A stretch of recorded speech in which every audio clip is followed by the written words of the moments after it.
ବାହାଘର ଚାଲିଥିଲା, ସମସ୍ତେ ଖୁସି ମଜାରେ ନାଚ ଗୀତ କରୁଥିଲେ। ହେଲେ କିଛି କ୍ଷଣ ପରେ ହଠାତ୍ ଏମିତି ଏକ ଖବର ପହଞ୍ଚିଲା ଯାହା ସମସ୍ତଙ୍କୁ ସ୍ତବ୍ଧ କରିଦେଲା। ବାହାଘର ଚାଲିଥିବା ସ୍ଥାନରୁ ଅଳ୍ପ କିଛି ଦୂରରେ ବରପିଲାଙ୍କ ନିକଟ ସମ୍ପର୍କୀୟଙ୍କ ଶବ ପଡ଼ିଥିବା ଦେଖିବାକୁ ମିଳିଲା। ଏଭଳି ଏକ ଘଟଣା ଘଟିଛି ବଲାଙ୍ଗୀର ଜିଲ୍ଲା ଦେଓଗାଁ ଥାନା ଅନ୍ତର୍ଗତ ବନ୍ଦପଡ଼ା ଫାଣ୍ଡିସ୍ଥିତ ବ୍ରାହ୍ମଣୀଜୋର ଗାଁରେ। ମୃତ ବ୍ୟକ୍ତି ଜଣକ ହେଲେ ପ୍ରମୋଦ ଭୋଇ, ବୟସ 45। ସେ ବଲାଙ୍ଗୀର ଇନକମ୍ ଟ୍ୟାକ୍ସ ଅଫିସରେ ପିଅନ ଭାବରେ କାମ କରୁଥିଲେ। ପରିବାର ଲୋକଙ୍କ କହିବା ଅନୁସାରେ ଅପରାହ୍ନ 3:30 ସମୟରେ ପ୍ରମୋଦ ବାହାଘର ହଳଦୀ କାର୍ଯ୍ୟକ୍ରମରେ ନାଚ ଗୀତ କରୁଥିଲେ। ଏହି ସମୟରେ ତାଙ୍କର ବଡ଼ ଭାଇ ଧର୍ମ ଭୋଇ ତାଙ୍କୁ ଡାକି ନେଇଥିଲେ।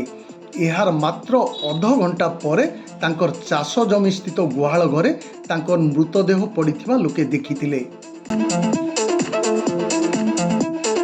ତେବେ ଏହା ଏକ ସୁପରିକଳ୍ପିତ ହତ୍ୟାକାଣ୍ଡ ବୋଲି ସ୍ଥାନୀୟ ଅଞ୍ଚଳରେ ଚର୍ଚ୍ଚା ହେଉଛି।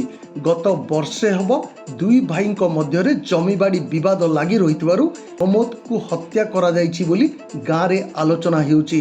ଅପରପକ୍ଷେ ପୁଲିସ ଧର୍ମକୁ ଅଟକ ରଖିବା ସହିତ ଆହୁରି ତଦନ୍ତ ଜାରି ରଖିଛି।